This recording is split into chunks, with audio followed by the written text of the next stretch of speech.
Bonjour à toutes et à tous. Aujourd'hui, Ici tout commence nous entraîne dans un épisode d'une intensité exceptionnelle, un épisode où la fête se fissure, où la vérité éclate, et où les conséquences vont marquer durablement tous les personnages. Ce qui devait être une journée légère, joyeuse, presque insouciante. Ce qui devait célébrer l'amour, la complicité et un avenir à deux. Va basculer, en quelques instants, dans une spirale de révélations, de tension et de violence. Au cœur de cet épisode, un EVJF qui bat son plein. Des rires, des surprises, une atmosphère de célébration.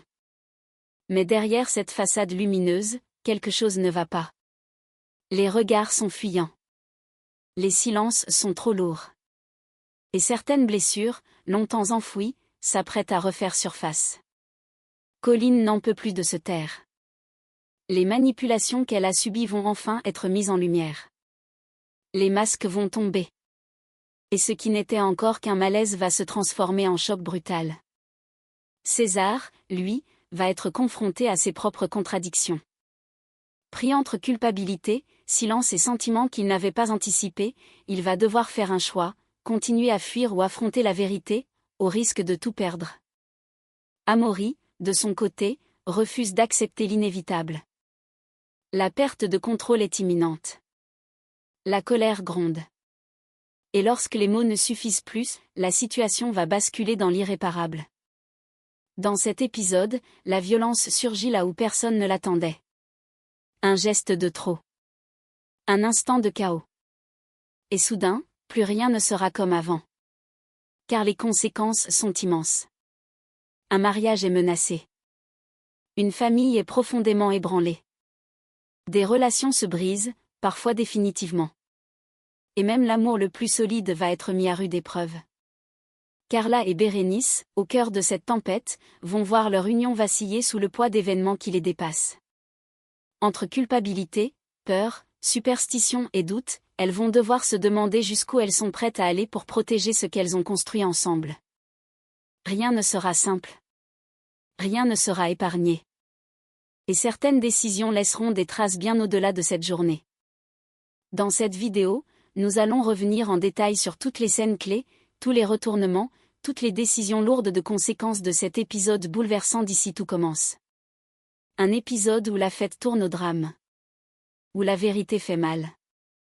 Et où chaque personnage se retrouve face à lui-même. Installez-vous, car voici le résumé complet, immersif et analysé. D'un épisode qui marque un véritable point de rupture dans la série. Dans le prochain épisode d'Ici tout commence, une journée qui devait s'inscrire sous le signe de la joie, de la complicité et de la célébration bascule brutalement dans une atmosphère lourde d'angoisse et de tension contenue. Alors que le VJF de Carla et Bérénice bat son plein, porté par les rires, les surprises et l'enthousiasme collectif, un événement grave et inattendu vient fissurer cette parenthèse de bonheur. En quelques instants, ce qui devait être un souvenir heureux se transforme en source d'inquiétude profonde, au point de faire planer une menace réelle et sérieuse, celle d'une annulation pure et simple du mariage. En apparence, pourtant, tout semble réuni pour une journée légère, presque insouciante. Les sourires s'enchaînent, les préparatifs s'organisent, l'excitation d'un avenir à deux flotte dans l'air. Mais cette harmonie n'est qu'une façade fragile. Carla, malgré sa présence physique, n'est pas pleinement là. Son esprit est ailleurs, accaparé par une inquiétude persistante qu'elle ne parvient pas à chasser. Son regard se perd régulièrement, comme happé par une pensée obsédante, Colline. Sa cousine, au centre de toutes les tensions récentes, ne va pas bien, et Carla le perçoit immédiatement. Elle reconnaît ces signes imperceptibles, ces silences trop lourds, ces sourires qui sonnent faux. Derrière l'apparente légèreté, quelque chose s'est fissuré, presque imperceptiblement, mais irréversiblement. À l'écart de l'agitation, loin du tumulte et des regards, Carla décide de confronter Colline. Pas par curiosité, ni par intrusion, mais par nécessité. Elle veut comprendre. Elle a besoin de savoir ce qui s'est réellement passé avec Amaury, ce que Colline a enduré sans jamais réussir à formuler pleinement. Et cette fois, Colline ne fuit plus. Elle ne minimise rien, ne détourne pas la conversation. Elle parle. Elle avoue tout. D'une voix encore fragile, parfois hésitante, elle révèle qu'Amaury lui a tendu un véritable piège. Un faux mail envoyé à Clotilde, des faits manipulés, déformés volontairement pour la mettre en difficulté, la fragiliser, la placer en position de faute. Cette révélation agit comme un choc brutal. Il ne s'agissait ni d'une maladresse, ni d'un malentendu, ni même d'un excès de jalousie. C'était une stratégie. Une manœuvre réfléchie, froide, calculée. À mesure que Colin parle, Carla prend conscience de l'ampleur de l'emprise exercée sur sa cousine. La colère qu'elle ressent instinctivement laisse rapidement place à une inquiétude beaucoup plus profonde, presque vertigineuse. Elle réalise que ce qui aurait pu dégénérer bien plus gravement s'est arrêté à temps, mais que les dégâts, eux, sont déjà bien réels. Les blessures émotionnelles sont là, invisibles mais lourdes, et elles ne disparaîtront pas d'un simple claquement de doigts. Cette confession jette une ombre pesante sur le VJF, transformant la fête en un moment de vérité, où l'insouciance cède la place à la lucidité. Et ce n'est pas la seule révélation que Colin porte en elle. Dans un souffle, presque comme si elle avait besoin de se délester d'un poids supplémentaire, elle confie aussi à Carla qu'elle et César se sont embrassés. Un aveu inattendu, presque fragile, qui contraste violemment avec la noirceur de ce qu'elle vient de raconter. Ce baiser, chargé de confusion et d'émotion, surgit comme une lueur trouble au milieu du chaos. Carla, loin de juger ou de condamner, accueille cette nouvelle avec une étonnante bienveillance. Contre toute attente, elle valide leur rapprochement. Pour elle, ce geste n'est ni une faute ni une trahison, mais peut-être le signe que Colin commence enfin à sortir de l'ombre oppressante d'Amaury, à reprendre timidement possession de sa liberté.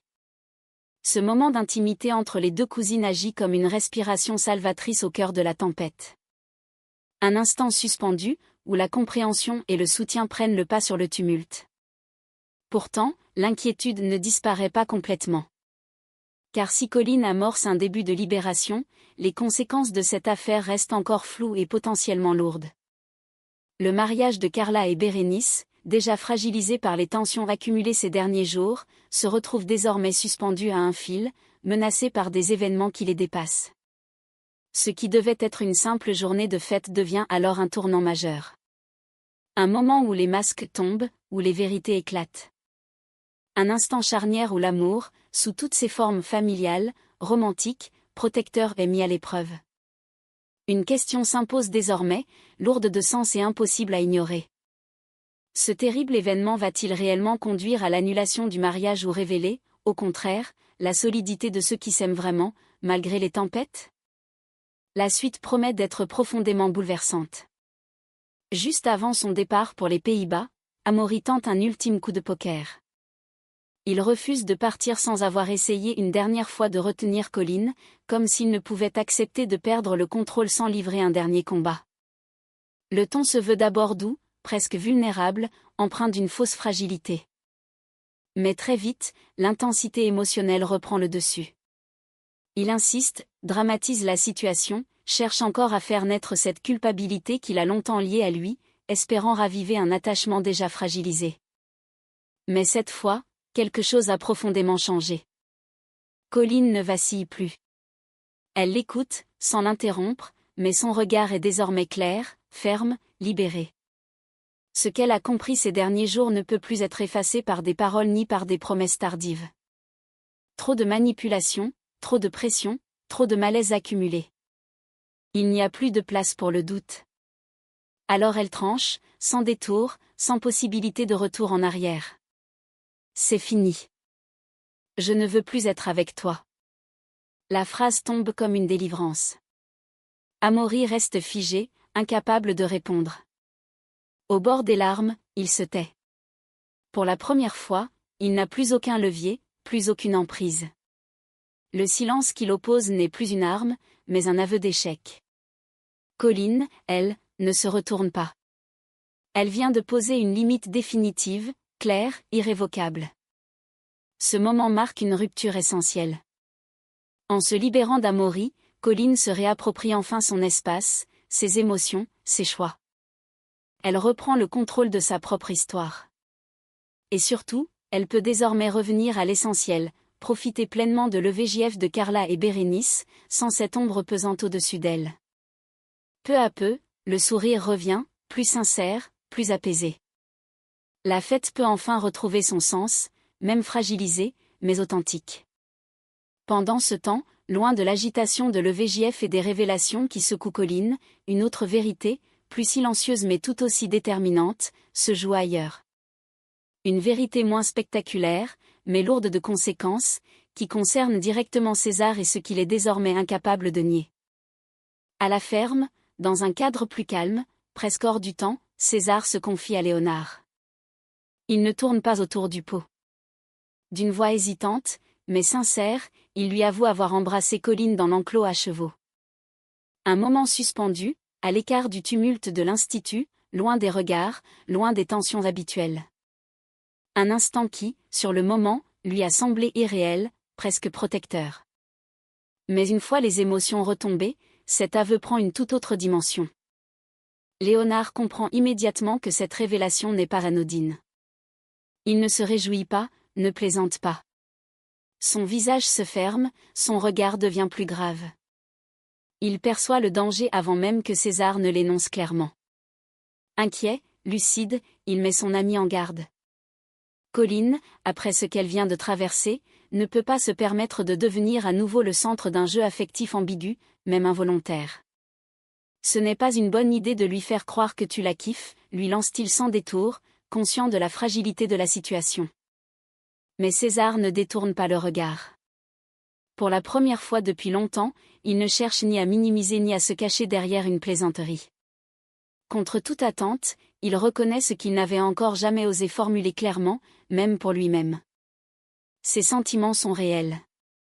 Ce baiser n'était ni un dérapage incontrôlé, ni une simple distraction passagère. Il est tombé amoureux. Cette prise de conscience le déstabilise profondément.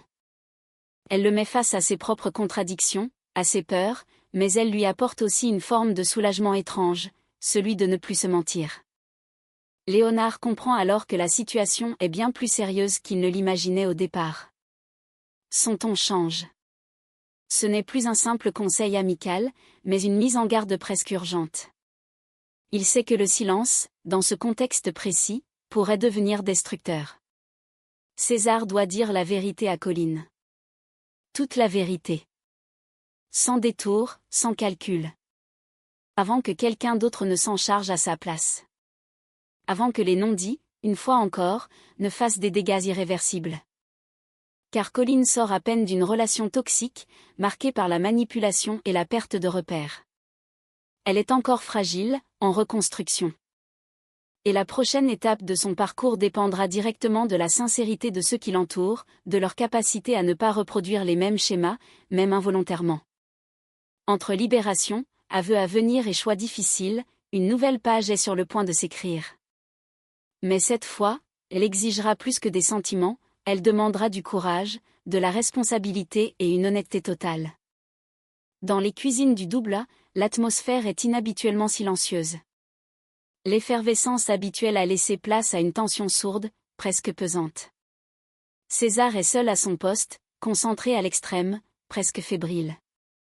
Il s'entraîne sans relâche, répétant inlassablement les gestes, ajustant les dosages, cherchant la précision parfaite. Pour seul guide, les messages vocaux que Colline lui a laissés. Sa voix résonne doucement dans l'espace, comme une présence invisible mais rassurante. Chaque indication, chaque conseil enregistré lui apporte un peu plus de confiance tout en ravivant ce lien fragile, encore instable, qui vient à peine de naître entre eux. Absorbé par son travail, César est totalement coupé du monde extérieur. Il ne voit pas venir la rupture brutale de cette bulle. Amaury fait irruption dans la cuisine sans prévenir. Son visage est fermé, son regard brûle de colère. Il n'est plus question de retenue ni de faux-semblants. La rupture avec Colline est encore à vif, et il cherche un responsable, quelqu'un sur qui déverser sa rage. Pour lui, la réponse est évidente. Il accuse César sans détour. Selon lui, c'est lui qui lui a volé sa petite amie. Les mots sont durs, violents, chargés de jalousie et de rancœur. Très vite, la tension monte, lourde, presque suffocante, au point de rendre la situation dangereuse. César comprend immédiatement que la confrontation peut dégénérer. Il ne répond pas aux provocations, ne cherche pas à se défendre ni à expliquer. Son instinct prend le dessus. Il sait qu'un mot de trop pourrait tout faire basculer. Alors il choisit de partir. Il s'éloigne précipitamment, le cœur battant, laissant derrière lui la cuisine et son téléphone posé sur le plan de travail. Amaury, encore sous l'emprise de la colère, remarque l'appareil oublié. L'hésitation est brève, presque inexistante. Il le saisit, poussé par un mélange de rage incontrôlée et de curiosité malsaine. En faisant défiler l'écran, ce qu'il découvre agit comme une nouvelle déflagration. Des messages. Des échanges entre César et Gaspard. Les mots défilent, et avec eux, une vérité qu'il refusait jusque-là de voir. Les discussions dévoilent les doutes de Colline, les mises en garde répétées de Gaspard, les confidences échangées dans son dos.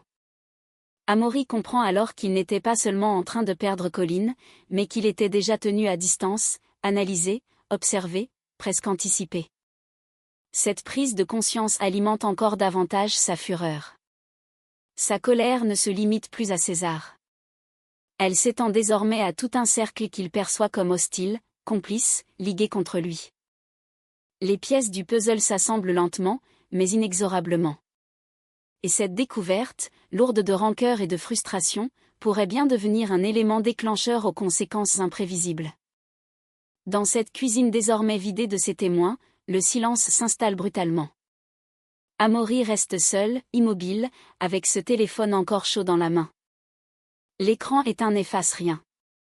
Au contraire. Ce qu'il vient de découvrir s'est imprimé en lui comme une vérité brute, impossible à ignorer. Les mots lus, les échanges interceptés, les doutes révélés ont fissuré ce qu'il croyait encore maîtriser. Autour de lui, l'air semble plus lourd. Sa respiration se fait irrégulière. La rancune monte, sourde, incontrôlable, prête à exploser à la moindre étincelle. La situation vient de franchir un nouveau seuil. Un point de non-retour. Et il devient désormais évident que cette histoire est loin d'être terminée. En plein cœur de l'EVJF, alors que l'atmosphère tente péniblement de préserver une illusion de légèreté malgré les tensions accumulées, l'irruption d'Amaury agit comme une déflagration. Il surgit sans prévenir, porté par une colère visible, presque incontrôlable. Les regards se tournent vers lui, surpris, inquiets.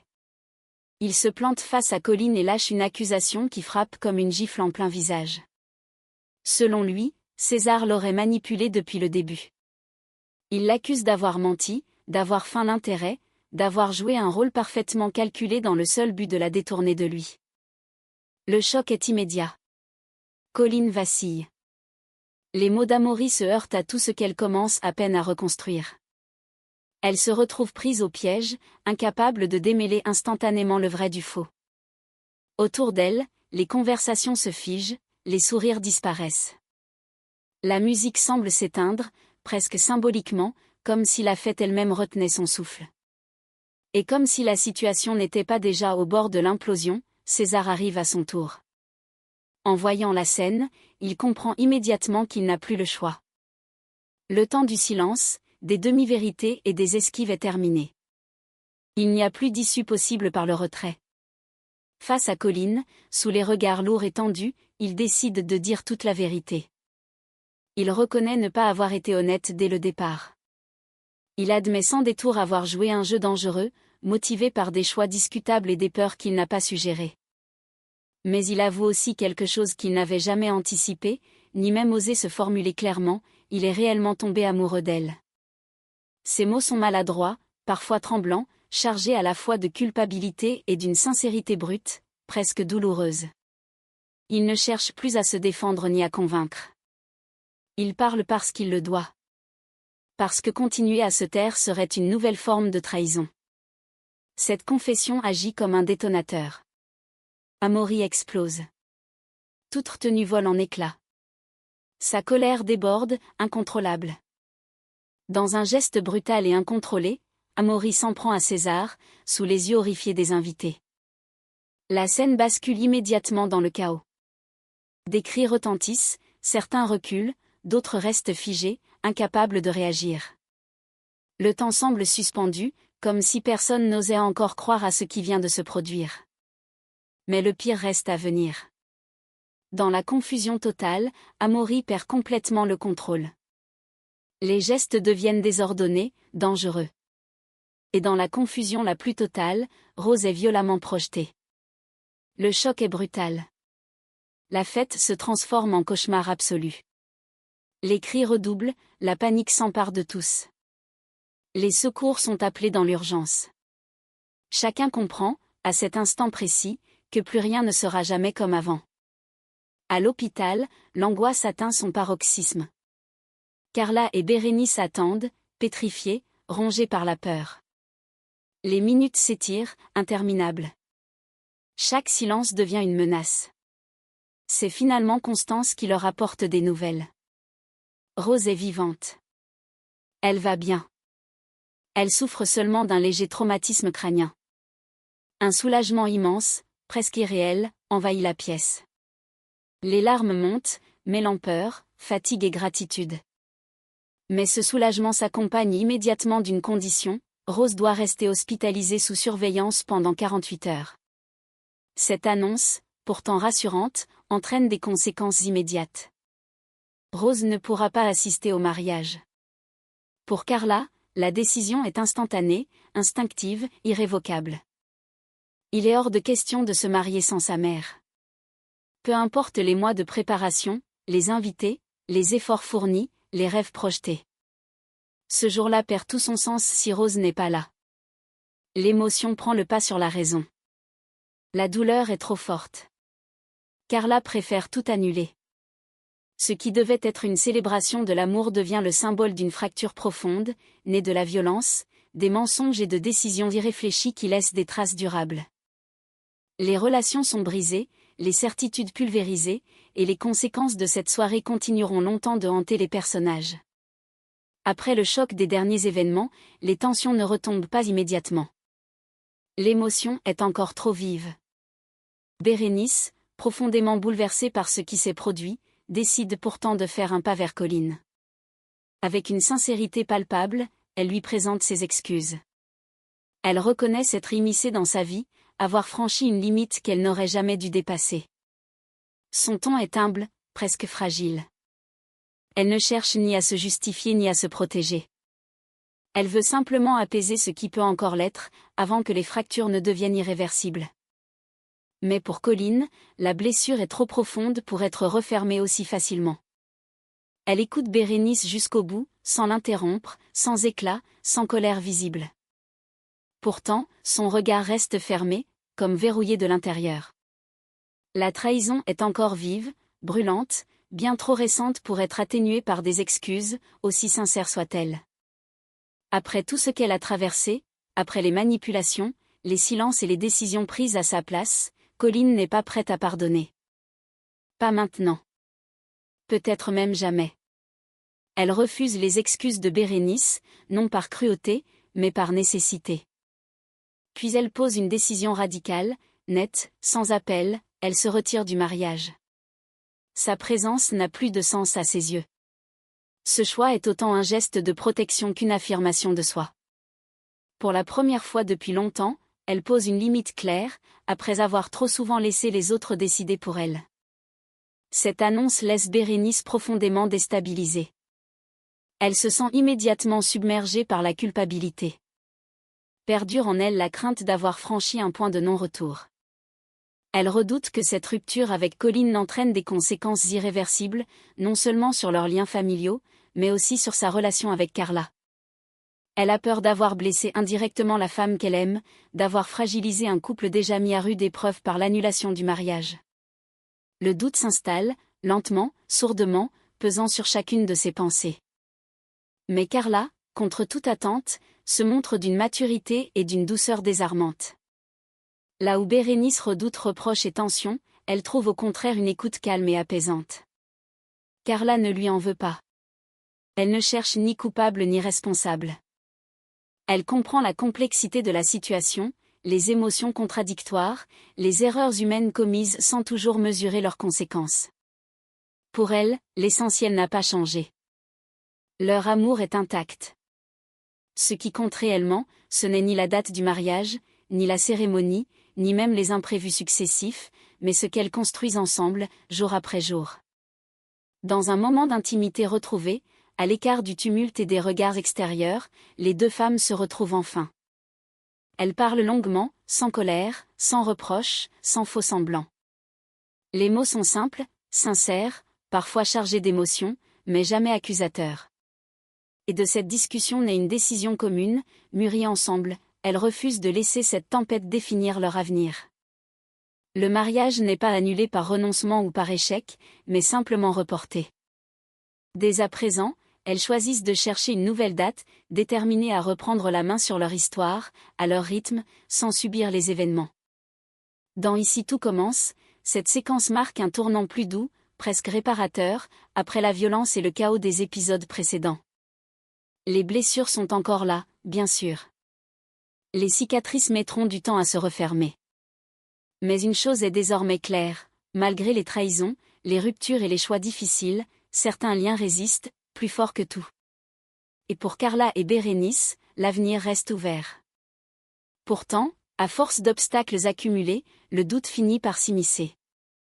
Depuis l'agression, l'hospitalisation de Rose et l'annulation forcée de leur mariage, rien ne semble vouloir se remettre en place durablement.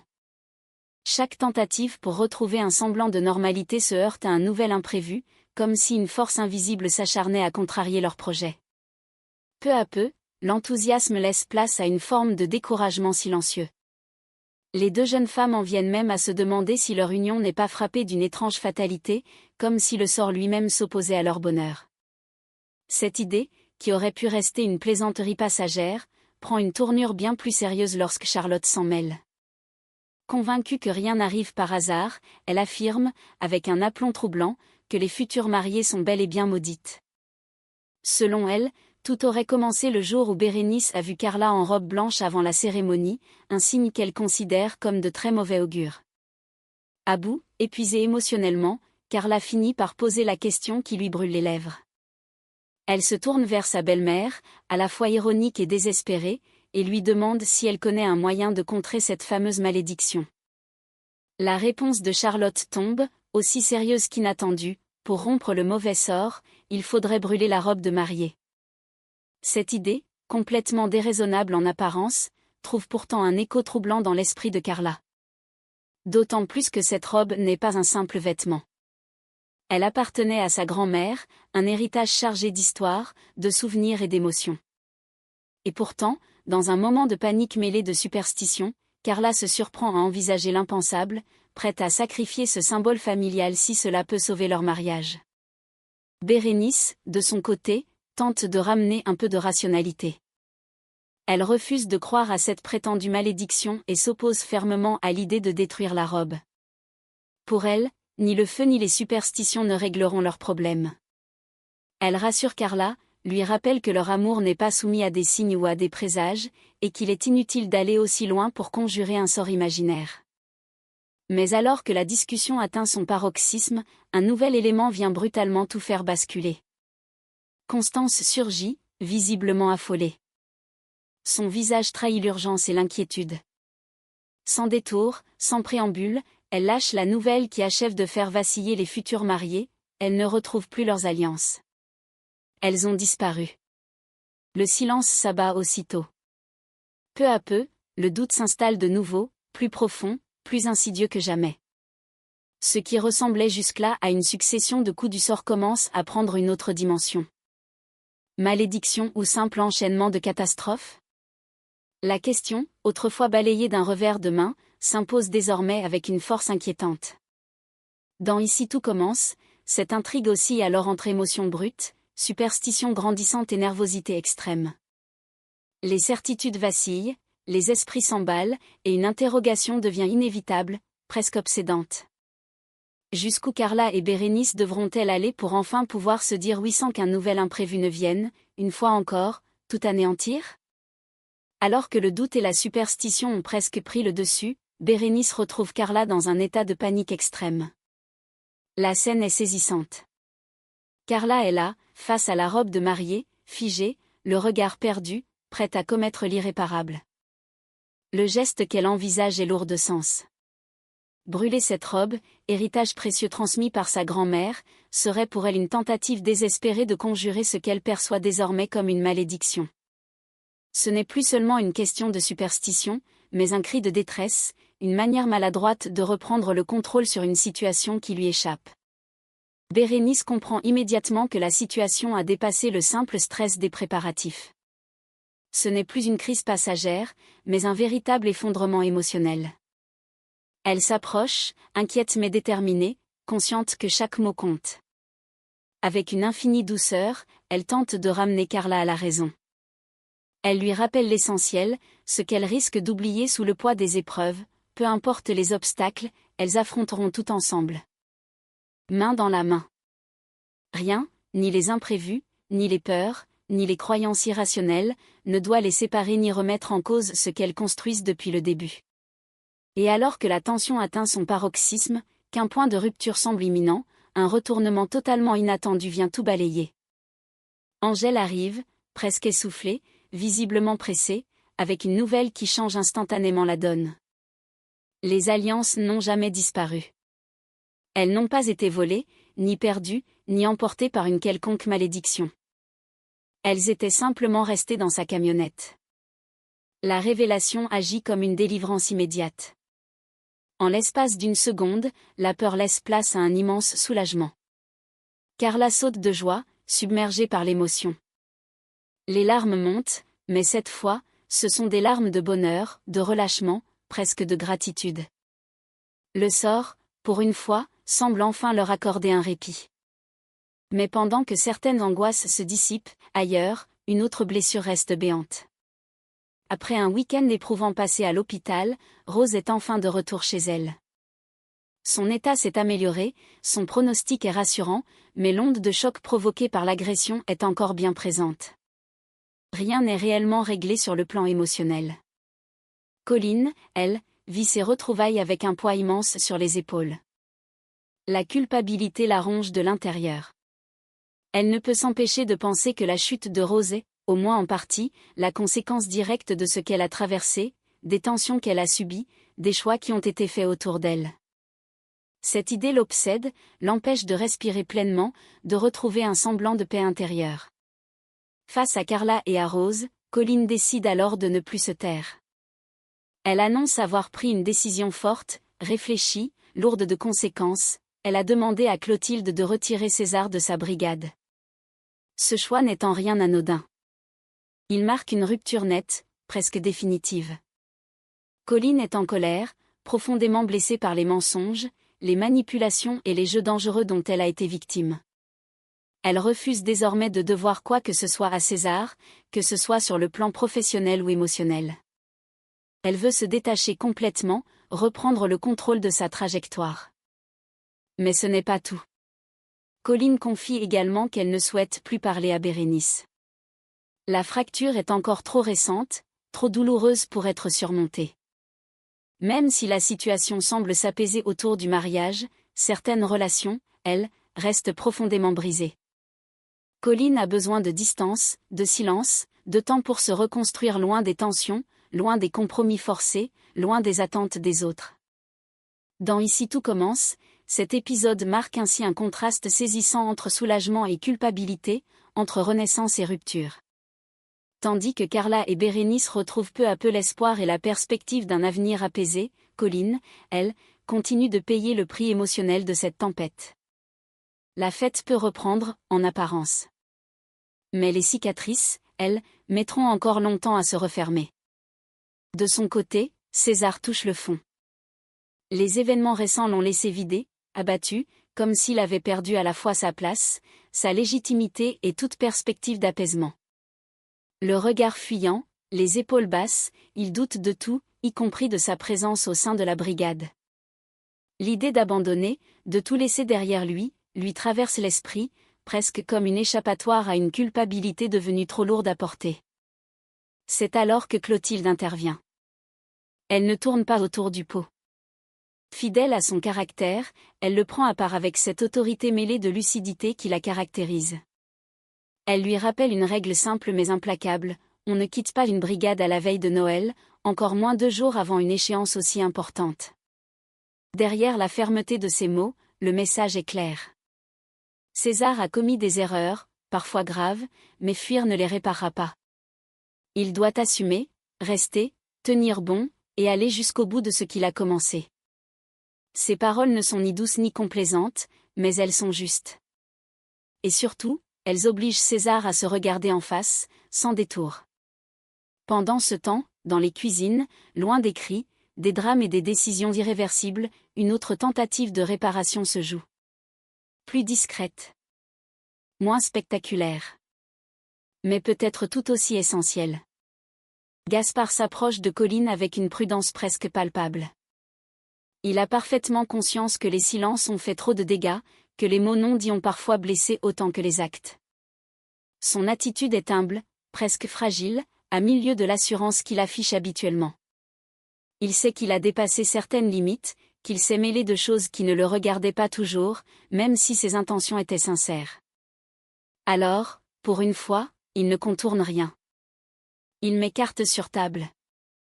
Il lui dit qu'il est prêt à tout pour se rattraper, qu'il n'a jamais cessé de vouloir la protéger, et surtout qu'elle reste, quoi qu'il arrive, sa meilleure amie. Ces paroles ne cherchent pas à effacer le passé ni à minimiser les erreurs commises. Elles cherchent seulement à ouvrir une porte. Aussi étroite soit-elle. Colline écoute, sans répondre immédiatement. Elle ne détourne pas le regard, mais ne laisse rien transparaître non plus. Son visage reste neutre, fermé, comme protégé derrière une barrière invisible. Ni colère ouverte, ni apaisement sincère. Elle est encore trop marquée par ce qu'elle a traversé pour offrir une réponse claire. Pourtant, le simple fait qu'elle reste là, qu'elle ne se lève pas, qu'elle n'écarte pas Gaspard, est déjà un signe en soi. Un frémissement discret. Une possibilité fragile. Et c'est à cet instant précis que César les rejoint. Il arrive sans bruit, presque sur la pointe des pieds, comme s'il savait instinctivement qu'il devait l'avancer avec une extrême précaution. Il ne s'impose pas. Il ne prononce aucun discours, aucune justification. Il ne demande rien. À la place, il fait ce qu'il sait faire de mieux. Il attrape les ustensiles, reprend la recette exactement là où elle s'était arrêtée, se concentre sur les gestes, sur la précision, sur le rythme du travail. Chaque mouvement est mesuré, presque appliqué. C'est sa manière à lui de rester, de ne pas fuir, de montrer qu'il est encore là malgré tout, même quand les mots manquent, même quand la culpabilité est lourde. Dans ce silence studieux, quelque chose commence doucement à se rééquilibrer. Rien n'est réglé. Rien n'est effacé. Les blessures sont toujours présentes, bien ancrées. Mais autour de ce plan de travail, entre les tensions, les regrets et les non-dits, une chose demeure intacte, la cuisine comme point d'ancrage. Comme un espace neutre, presque sacré, où il est encore possible d'avancer ensemble, même lorsque tout semble vaciller à l'extérieur. Dans Ici tout commence, cette séquence marque un moment charnière. Il ne s'agit pas d'une réconciliation spectaculaire, ni d'un pardon soudain. Mais d'un pas en avant discret, fragile, essentiel. Parfois, réparer ne commence pas par de grandes déclarations, mais simplement par le fait de rester. L'atmosphère dans les cuisines change radicalement lorsque Clotilde fait son entrée. Le trio se fige aussitôt, partagé entre nervosité et attente. Le plat est prêt, le travail accompli, mais le doute plane encore lourdement. Colline et Gaspard échangent un regard inquiet, conscients que ce verdict peut tout remettre en question. César, lui, reste silencieux, observant la chef goûter chaque élément avec une attention presque clinique. Chaque seconde paraît interminable. Puis le verdict tombe. Et il est totalement inattendu. Clotilde relève la tête, esquisse un sourire et les félicite sans détour. Elle salue la cohérence du plat, la justesse des saveurs, l'équilibre trouvé collectivement malgré le contexte tendu. Le pari est gagné. Vous avez réussi à trouver l'équilibre, leur dit-elle, avec une sincérité qui ne laisse aucune place à l'ambiguïté. Le soulagement est immédiat, presque palpable. Colline respire enfin, comme si elle retenait son souffle depuis trop longtemps. Gaspard laisse échapper un sourire franc, instinctif. Pour eux deux, cette reconnaissance a une saveur particulière. Elle arrive après des jours de tension, de conflits, de doutes personnels. Elle prouve qu'ils peuvent encore fonctionner ensemble, malgré les blessures, malgré les non-dits, malgré tout ce qui les a fragilisés. Mais cet instant de satisfaction est de courte durée pour César. En consultant les commandes, son visage se fige. Il blêmit soudain. Une erreur monumentale lui saute aux yeux. Il a commandé tous les ingrédients en double. Farine, produits frais, garnitures, stocks entiers, tout est là, en quantité bien trop importante. Pour lui, c'est la catastrophe absolue. Il imagine déjà les reproches, le gaspillage, la faute impardonnable qui viendrait balayer cette victoire à peine acquise. Il tombe de haut. Colline, en revanche, ne voit pas du tout la situation sous le même angle. Au lieu de paniquer, son regard s'illumine. Pour elle, ce n'est pas un problème, mais une opportunité inespérée. Avec cet excédent, une idée s'impose immédiatement, claire, presque évidente. Elle le dit avec un enthousiasme qui surprend, c'est une excellente nouvelle. Tout peut être utilisé. Rien n'est perdu. Et surtout, cette erreur pourrait bien devenir la solution à un problème bien plus vaste. Grâce à cette double commande, il devient possible de sauver le mariage de Bérénice et Carla. Il suffit d'une chose, fusionner les deux événements. Réunir les préparations, mutualiser les efforts, transformer une contrainte en force collective. Ce qui ressemblait à un échec logistique se transforme soudain en plan de secours idéal. Dans ce retournement inattendu, on retrouve l'essence même de la brigade, la capacité d'adaptation, l'intelligence collective, l'art de rebondir là où tout semblait compromis. César relève doucement la tête, surpris. Gaspard comprend aussitôt la portée de l'idée. Et Colline, elle, affiche ce sourire discret de quelqu'un qui vient de trouver une issue là où tout paraissait bloqué. Dans Ici tout commence, cette scène marque un moment clé. Non seulement parce que le trio prouve sa valeur en cuisine, mais aussi parce qu'une simple erreur devient le déclencheur d'une solution capable de réparer bien plus que des plats, un mariage, une équipe, et peut-être même des liens encore fragiles. Parfois, l'équilibre se trouve précisément là où on ne l'attendait pas. Et voilà comment Ici tout commence referme un épisode parmi les plus éprouvants de ces dernières semaines. Un épisode où la fête a laissé place à la violence. Où les silences ont fait plus de dégâts que les cris. Et où chaque personnage ressort profondément transformé.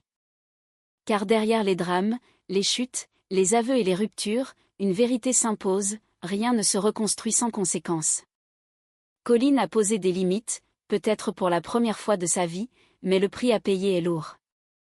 César, lui, doit désormais vivre avec le poids de ses choix, conscient que certaines erreurs ne s'effacent pas, même avec de la sincérité. Amaury, en perdant le contrôle, a franchi une ligne irréversible, laissant derrière lui un champ de ruines émotionnelles. Et Rose, bien que vivante, restera à jamais marquée par cette journée qui n'aurait jamais dû basculer. Au milieu de ce chaos, Carla et Bérénice tentent de tenir debout. Leur amour n'a pas disparu, mais il a été mis à nu, confronté à la peur, au doute, à la superstition, et à cette sensation troublante que tout semble s'acharner contre elle. Reporter un mariage, ce n'est pas renoncer. Mais c'est accepter que certaines blessures doivent d'abord cicatriser avant de pouvoir avancer. Et c'est peut-être là, au cœur même de cette tempête, que réside l'essence d'Ici tout commence. Une série qui ne parle pas seulement de cuisine, de concours ou de réussite, mais de failles humaines, de choix imparfaits, de relations mises à l'épreuve, et de cette capacité, parfois fragile, parfois vacillante, à continuer malgré tout. Rien n'est totalement réparé. Rien n'est complètement apaisé. Mais quelque chose a changé. Des vérités ont été dites. Des masques sont tombés. Et désormais, chacun va devoir avancer avec ce qu'il reste et ce qu'il a perdu. Si cet épisode vous a marqué, n'hésitez pas à partager votre ressenti en commentaire. Pensez-vous que Colline a eu raison de prendre ses distances? César peut-il encore se relever? Et Carla et Bérénice réussiront-elles enfin à se dire oui sans qu'un nouvel obstacle ne vienne tout remettre en question? Merci d'avoir regardé cette vidéo jusqu'au bout. Prenez soin de vous. Et surtout à très bientôt pour la suite, car dans Ici tout commence, rien n'arrive jamais par hasard et chaque choix finit toujours par se payer.